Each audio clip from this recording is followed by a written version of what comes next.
Hello, welcome everyone to today's Lunch and Learn, or the afternoon version of the Lunch and Learn.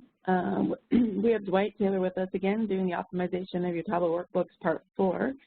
As a reminder, please take the Lunch and Learn survey. We appreciate your feedback. With that said, I'm going to turn it over to Dwight. Thanks, Dwight. Thanks, Tawana. Welcome everyone. Today we're going to cover the fourth part of optimizing your Tableau workbooks, and I think I want to sort of expand that a little bit in your experience with Tableau. As is normal, if you have any questions as we go through the topics that we're going to go through today, by all means jump in, shout your question, ask your question, feel free. Today I want to talk about two areas of Tableau usage. I'll get into can we have you mute your phone if you're not speaking or not asking questions, please? Thanks very much, everyone. So we're going to talk about two topics today, and these two topics are really specific to, number one, your usage of Tableau and your overall experience with the tool. Right? I wanted to give some tips and optimization sort of best practices for working with Tableau on your desktop, and then going on to share your findings or share your analysis with colleagues and or customers. And today's tip is going to cover two parts, right? So when do we use live connections to data sources, and when do we use extract? Now, the first thing in there is pretty obvious, right? Extracts are usually faster than live connections, with one exception. And the one exception is if you're using an analytic appliance or platform. By analytic appliance or platform, I think Teradata has Aster. You know, there are a number of platforms out there that are either appliance or dedicated environments that are specific and tuned and designed for rapid, iterative data analysis. Relational databases are not one of them, right? So SQL Server would not be one of them. Analysis services, right, a SQL Server Cube would be an example of a platform or data source or appliance that is ideal for live connections. And I won't get into, sort of the pros and cons of cubes and how difficult they are to maintain and all that kind of good stuff. But suffice it to say, traditionally or most often what you'll find is that Tableau extracts, when you're in the data analysis and data discovery phase of your journey using Tableau desktops, they're usually much faster. And then the second thing we're going to cover is letting Tableau Server manage your data. Big topic, won't have enough time to cover everything under that umbrella, but I do want to touch on some key concepts, okay, relative to publishing your data source and what type of choices should you make when you publish and what are the consequential impacts of those choices, okay? All right, so for today's session, I'm going to do a couple of things. I think I've already removed my cache folder. So today's scenario is rather specific, okay? I have a large table in SQL Server. Well, I actually have a large table and I have a large fact table and a dimension that I want to join together and begin to see and understand my data in Tableau Desktop. Now, the fact table has 700,000, close to 800,000 rows in it. I know that because, I've used it over time, and now I just got Tableau Desktop. So this is a sort of a use case scenario, and we're going to do some exploration in this. This will be an interactive sort of process. Now, before I get into this, I do want to mention that I've been in JLL, I don't know, 6 months, 5 months, something like that, and I haven't seen excessively large data sources. I think I've mentioned this before in some of the Lunch and Learns. I haven't seen very large data sources, but that doesn't mean they don't exist, and more importantly, that some of you are not using them or accessing them via Tableau Desktop. So hopefully, in the days, months, weeks, years ahead, as you continue to expand your knowledge base with Tableau and you begin to use Tableau with larger data sources, this will be helpful. And, you know, it's helpful today. I mean, it'll work if you have small data sources, but it doesn't have as heavy an impact when the data source is small because Tableau can sort of handle that gracefully, okay? So for today's example, what we're going to do is I've created 2 Tableau workbooks, and you can see them here, part for live and part for extract. Now, in advance of this session, knowing that I didn't want to waste time having all of you watch me extract data, I've extracted my 800,000 rows of data into a TDE, which is used for the extract workbook. And you can see that the TDE is 47 megabytes in size, okay? The same data source is being used in the live workbook. So what we're going to do is I'm going to open each one of these workbooks, and we're going to look at them side by side and then watch the performance. Why is this necessarily important, and why should I be on this call, Dwight? Well, let's talk about Tableau as a project, and we'll talk about the topic, which is optimizing your Tableau workbooks. The things that I'm going to share with you today has an impact in 2 main areas. Number 1, user experience. That means or author experience would be, I think, a better term for the first category of users that are impacted by this technique, and that is you, right? It's the Tableau desktop user, the person that is connecting to the data and exploring the data and ultimately building data visualizations that they want to share with colleagues and or customers. The second group of people that are impacted by today's techniques are those who are going to be consuming the dashboards, right? Accessing Tableau Server and accessing views on Tableau Server. Whether it's embedded or whether it's Tableau Server directly, really doesn't matter. These techniques are going to impact their overall experience as well. And for those of you who use Tableau Desktop, you know, the truth of the matter is Tableau does an excellent job at creating a software title that contains a great deal of functionality, but it hides it in the background and brings to the forefront the things that are important to you when you're analyzing your data.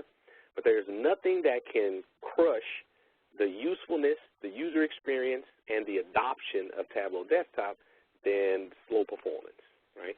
Especially when you're trying to understand a data source that, you know, you may have some pressing need to understand relatively quickly. And so these techniques hopefully will help along the journey of that process.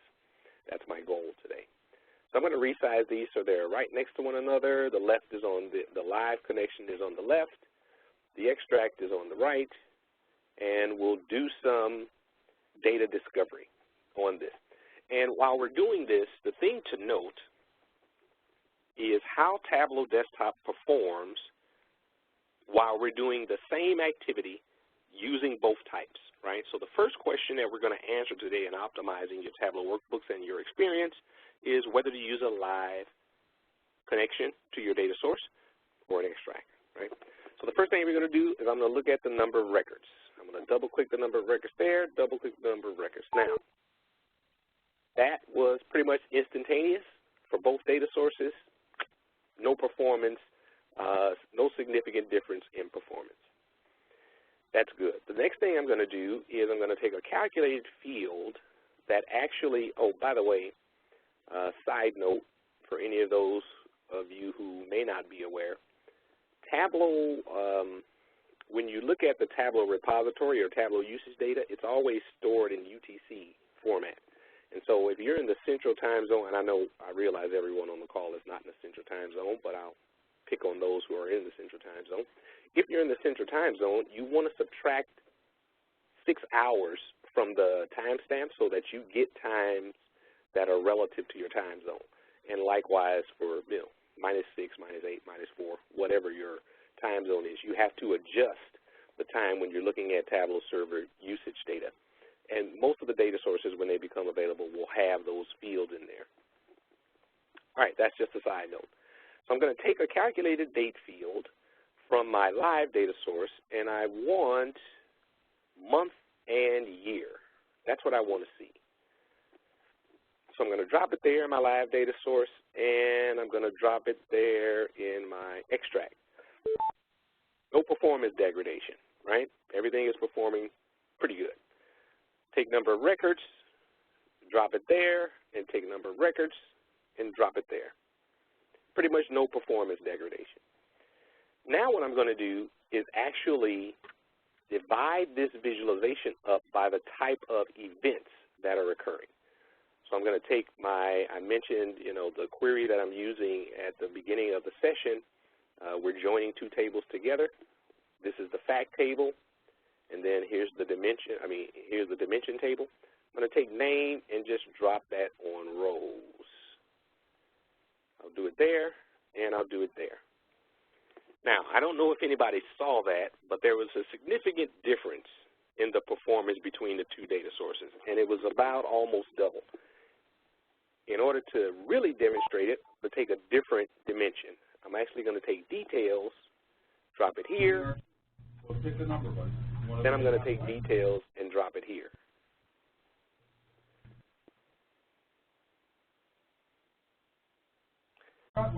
My live connection, and this is my extract connection. Now, they're both running a query. Is someone trying to say something? I muted him. Okay. All right, great. Thank you so much. All right, so my extract query now, again, I'm working with 800,000 rows of data, right?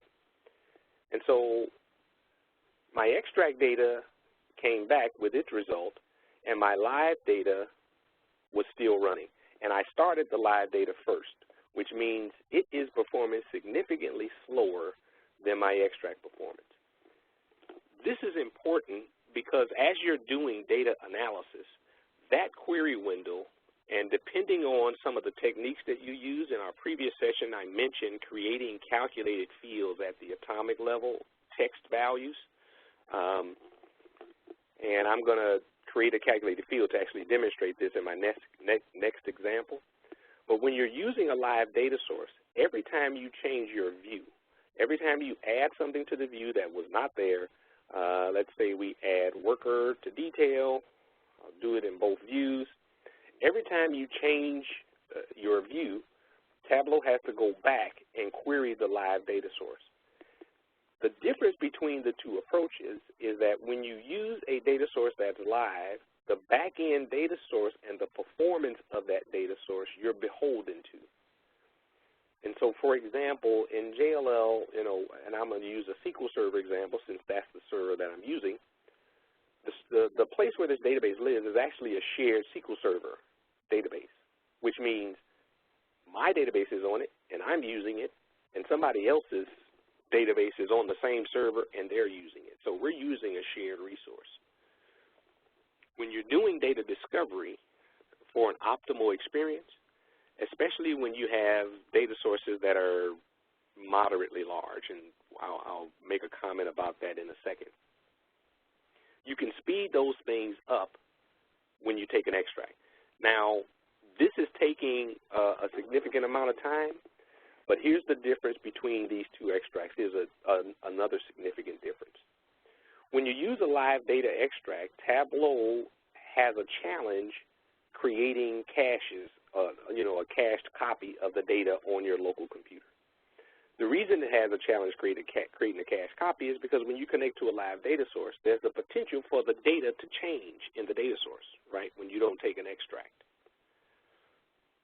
Wow, I think I just lost my connection. Still on the VPN. That's another point that I want to bring forward. When you use live connections, you've got to make sure that you're always connected to the live source, right? Because if your internet connection drops, let's say you're remote like I am today, your VPN drops, your live connection won't work, right? You can't connect to the system live if it's a live connection and you don't have an internet connection to back-end JLL systems.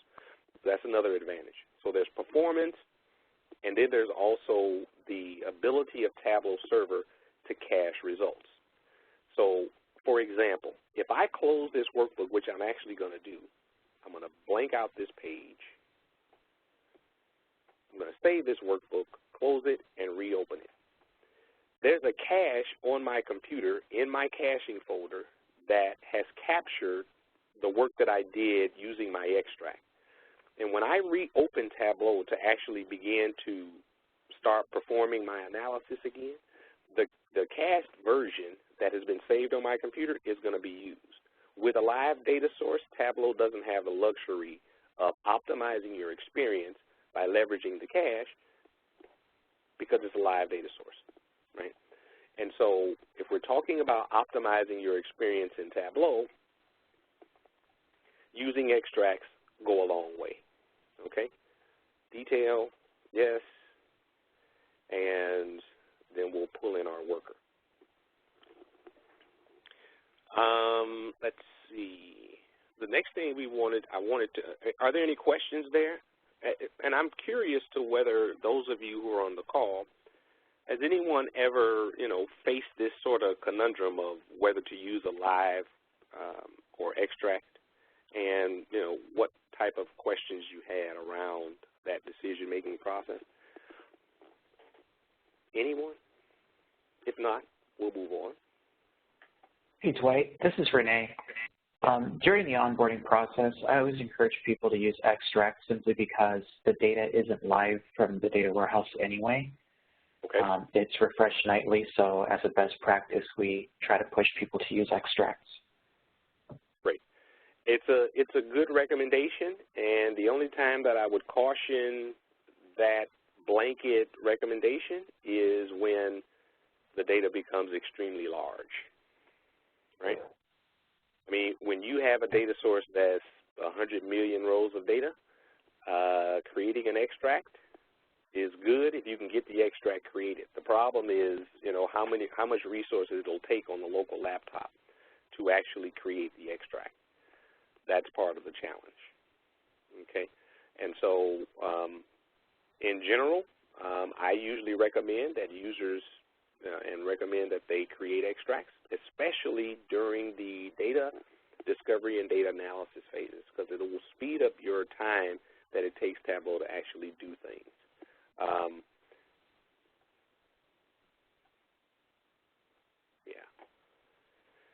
However, when it comes to large data sources, it can sort of be a problem. So, Renee, have you had any support? And I'm sorry to put you on the spot, but are you aware of any support tickets where a user is saying, I'm trying to create an extract and I can't because it crashes? Not recently. I haven't seen anything like that. Great. I think that speaks more about the fact that most of the data sources, or corroborates my assessment that most of the data sources that I've seen that are being used across JLL are relatively small. And when I say small, I mean 400,000 rows or less, right? The only time that I've seen something that is larger than that are queries where, or sources where the query was actually incorrect and creating something like a product join or something like that, okay? All right, so now that we've done this, and we've talked about the extract versus live, and it's only 700,000 rows, so for many of the activities, Tableau was really good at getting the query back from SQL Server and, sort of responding well to both sides until we got to dimensions that had many members. And then the queries really ran long, and they actually ran long. They ran long on both sides, but the live connection was significantly longer than the extract. And so you can see the performance increase there. The next thing I want to talk about when it comes to optimizing your workbook is how to leverage Tableau Server. Now, the first thing I want to mention, when you have and I'm not going to cover everything under that topic. I'm only going to cover one topic, which is publishing your data source, but I do want to mention something before we get into that. When you use a live connection, the data connection that you created, this thing here, right, basically what it contains is the data connection, the metadata, and the Tableau stuff, right? These are the calculated fields. anything you're doing, like when you change a field data type or when you assign it to a geographical role, that stuff is captured in here. When you publish that to Tableau server, it's sort of a different type of connection, which we're going to see, than when you create an extract on your computer. And we'll see that right now, right? So let me change the site I'm on here.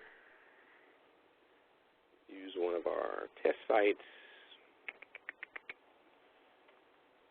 Well, not a test site, but I'll use a site that I know won't impact anyone else using their site.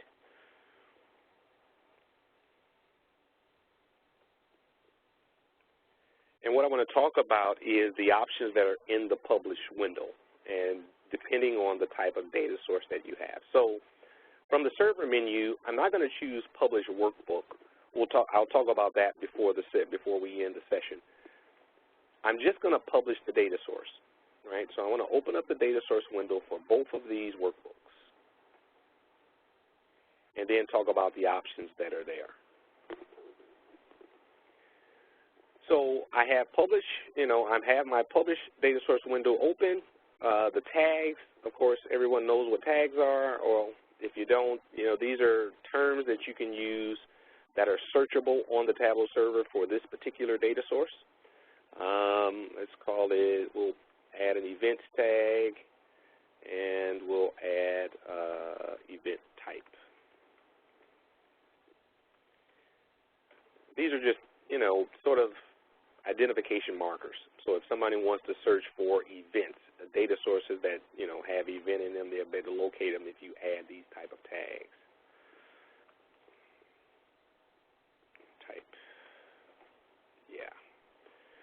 All right.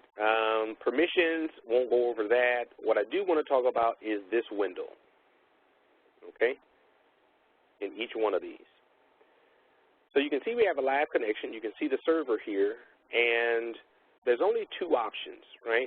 One is server run as account, which you should probably choose for JLL. No matter what type of data source, you cannot use impersonation. Won't get into why on that topic. However, for our extract, you'll see that the options are a little bit different, right? Number one, we don't have the impersonation option. And just to go back and take a screenshot, extract here is no. Well, that makes sense because we're using a live connection. But for our extract, it says yes, but we don't have the impersonation option, which is good. But what I really want to talk about is this option right here, okay? So we're talking about optimizing your Tableau experience and optimizing your workbooks. And the second bullet on the agenda tab was allow Tableau server to manage your data. For a live connection, Tableau server doesn't manage anything, right? What's managing your data and what causes a slowdown or a speed up is the speed of the original data source to respond to the queries that Tableau server is sending it. Basically, Tableau server is sort of a pass-through or an interpreter, right? You click on a visualization, that visualization needs some data.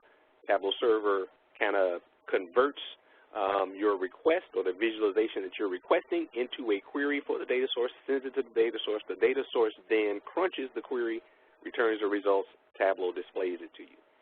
In an extract scenario, you request a viz, Tableau server queries a data source that it owns, right? It never needs to go back to the original data source. The only time that it does have to do that is when you're refreshing the extract automatically or manually. And so when we talk about having Tableau server manage your data, and we're talking about user experience, right? In a live scenario, your performance probably will be, pretty much the same as it is on desktop. But in an extract scenario, you get the benefit, number one, of getting updated data not during the time when you're actually trying to perform a data visualization, which will optimize your experience. In addition, Tableau has an opportunity to learn about the data source to get in front of the type of queries you want to request of Tableau, which short word for that is caching, right? this option, I want to note what type of icons are here for this option. And for those of you who may not be aware of what this option does, we'll talk about this a little bit. And this can be a performance degradation depending on how big your data source is and what Tableau knows about the data source and that sort of thing. But what this option is going to do right now, I'm going to close these windows for a second. Right now, we have a data connection that points directly to a Tableau server. So in essence, my desktop computer is sending queries from Tableau desktop to the SQL server. Here, my desktop computer is actually sending queries to the TDE file that's in the folder that we saw when we first started the session, right? Every time I change a visualization, Tableau desktop just queries this file, which is on my desktop in a folder somewhere, okay? However, when we publish, what Tableau desktop is going to do if I check this option is it's going to change this icon, and I want to sort of demonstrate that and why that might actually create a performance challenge. Now, it says sending data to server. You'll see this message. But in this scenario, what Tableau server means by data is the metadata for the connection itself. Remember, we mentioned the connection string, right, the information on how to connect to SQL Server, the field names, the metadata, and then the Tableau server runtime metadata, which is calculated fields and you know, data type changes and that sort of thing. So Tableau has published our data source, and if you'll notice, the icon is now a square or a Tableau server icon. And if we take a look at the Tableau server where I publish this data, we'll actually see a brand new data source, which I do want to look at.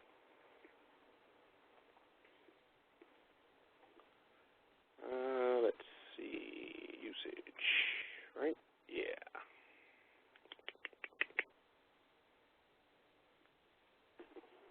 Okay, so let's see, where's our data source? Is this where I published it?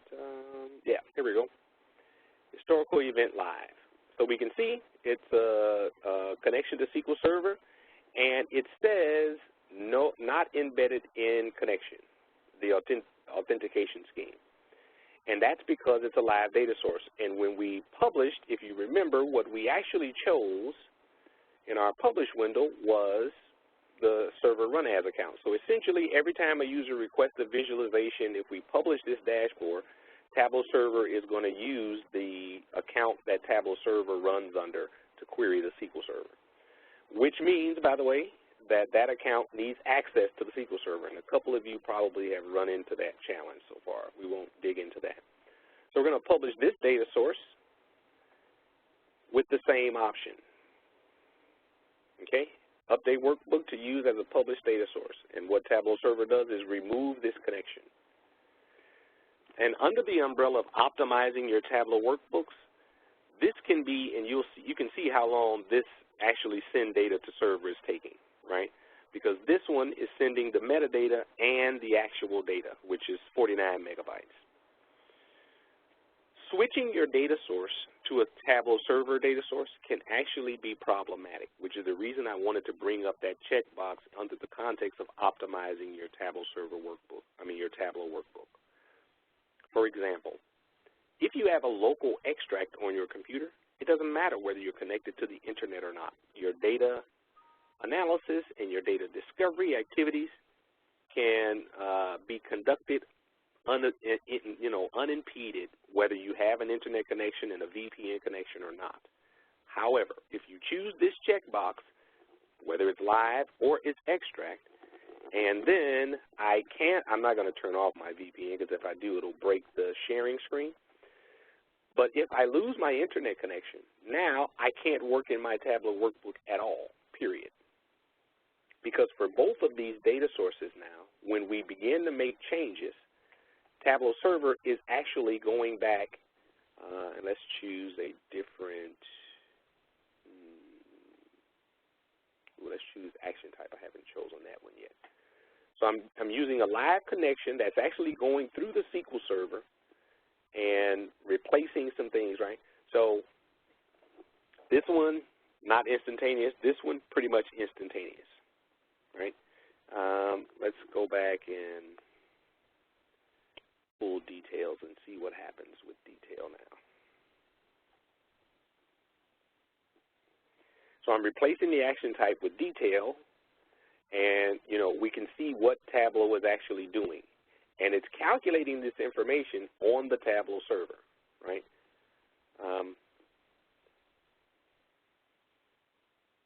This one is live. It's still going back to the SQL server, and this one is actually using the Tableau server. Now, this one has moved to calculating, you know, computing the view layout, but this one is still running.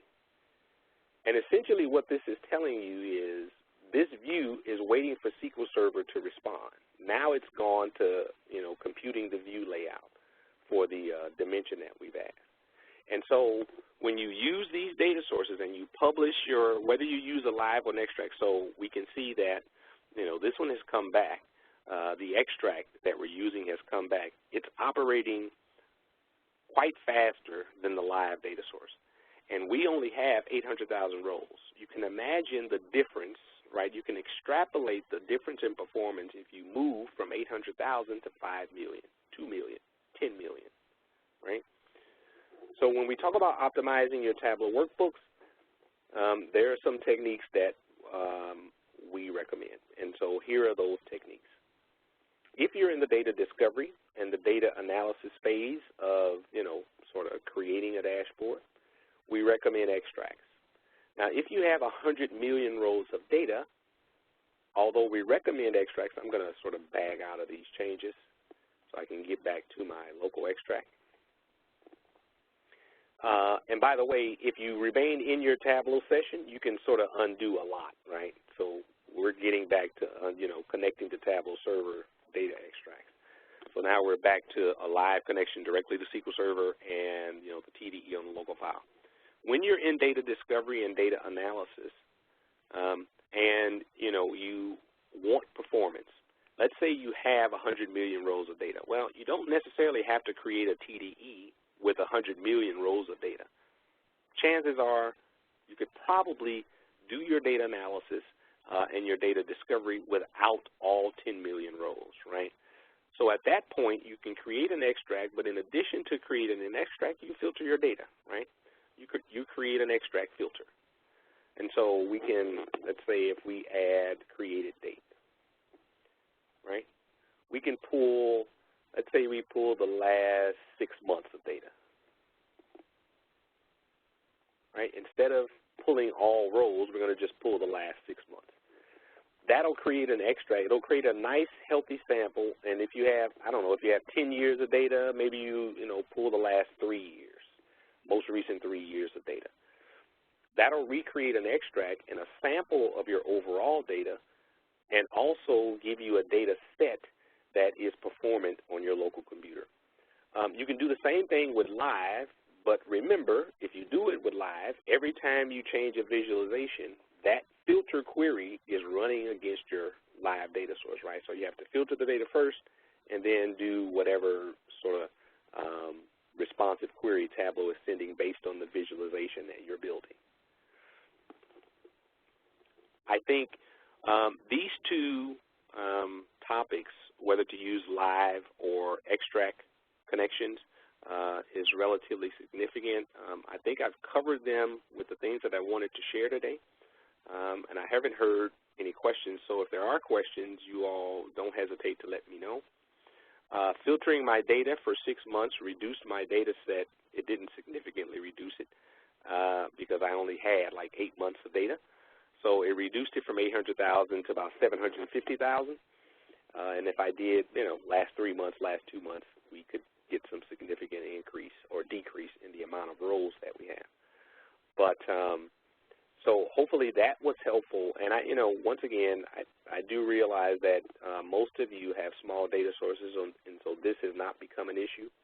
But with the advent of the data lake at JLL, and as that begins to pick up steam, large data sources are going to become commonplace, and these techniques will be very, very helpful, I promise you. Okay? All right. Well, that's it for for this optimized session. The next one will be, we'll choose some rather unique techniques in Tableau and help you customize and get some things done with respect to optimizing your workbooks. Are there any questions?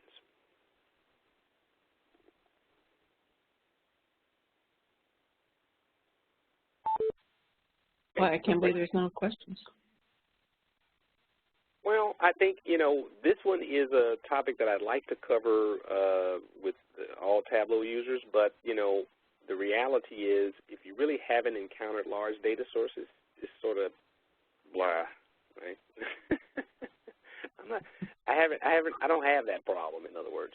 But stick it in your hip pocket, because when the data lake becomes available and you all start to use it and all the data moves to the data lake, this will really become significant and helpful for you.